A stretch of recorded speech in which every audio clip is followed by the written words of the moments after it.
Hey, what's up everybody? It's Crosscurrent doing another guide for Barony. Today I'm doing it about the Warrior class. And just to kick things off, guys, if you enjoyed this video, please smash that subscribe button.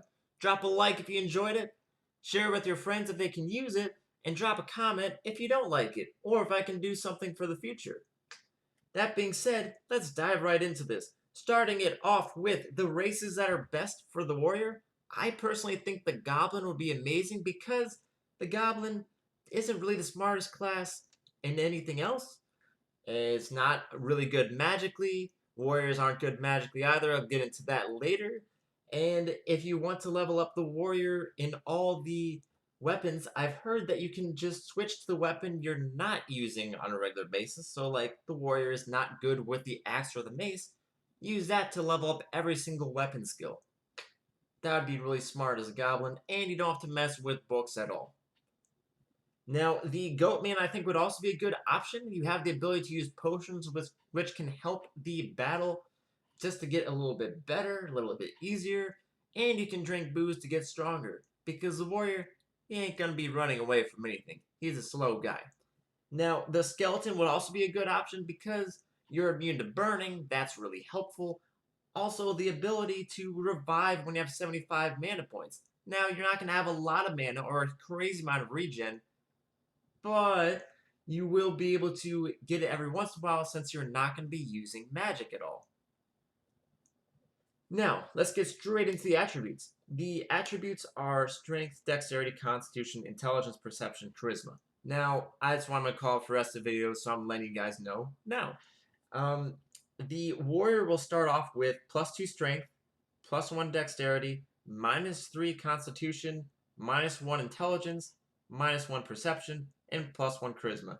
Basically saying he ain't going to see very far, he's not going to go with magic, and he doesn't have a lot of health.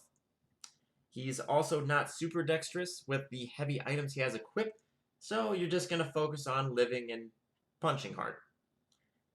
Now we go over to the skills. This character has a pretty good leader skill of 40, so this allows you to manipulate allies, well, use allies better than you would if you had a lower leader ability. You can choose them to pick up items, to drop items, to move here, move there, follow, attack, wait. There's lots of options, and it's actually considerably helpful since you're going to need all the help you can get.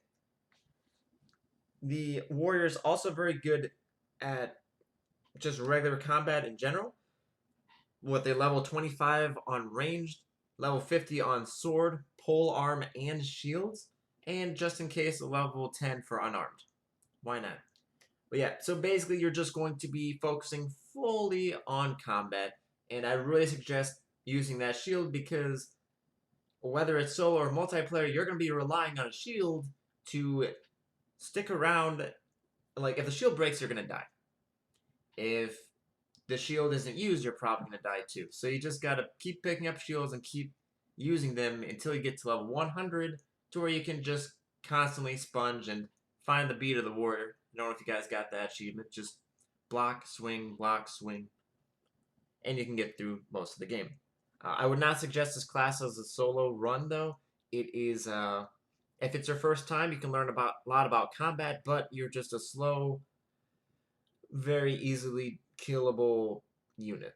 Now let's get to the items. The warrior starts off with bread and fish, which is really good for hunger mode turned on. If not, I mean, it's 10 health, but most people are going to play with hunger on.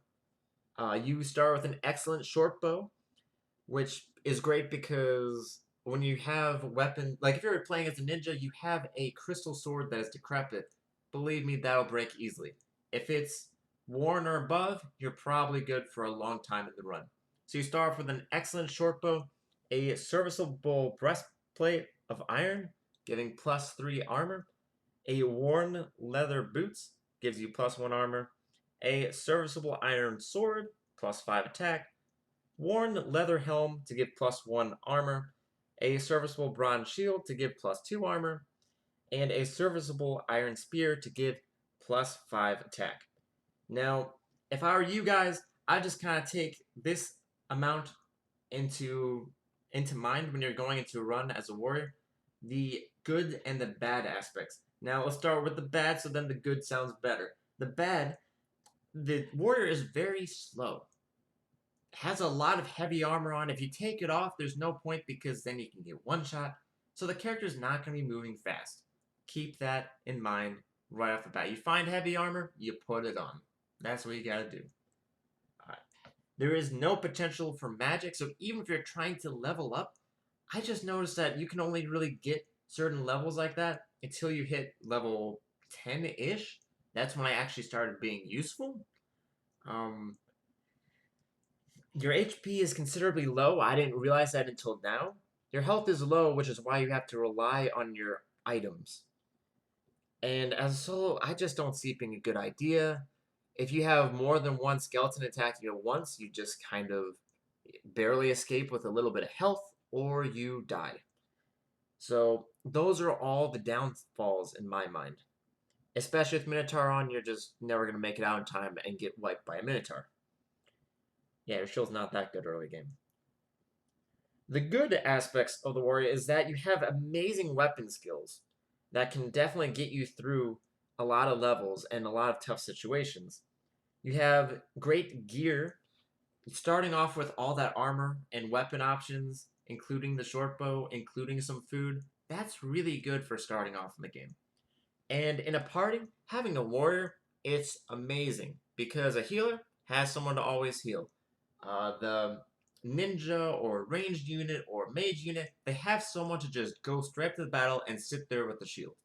So just take all those thoughts into mind, guys. If you think I missed anything, please let me know. I'm going to show you a little more gameplay at the end of this video just so you get the idea. But I will probably never be playing this class again. I do not like playing as a warrior. I hope you guys really enjoyed this video. Please smash that subscribe button, drop a like, share with your friends. Let me know what I can do. And I'll see you guys next time.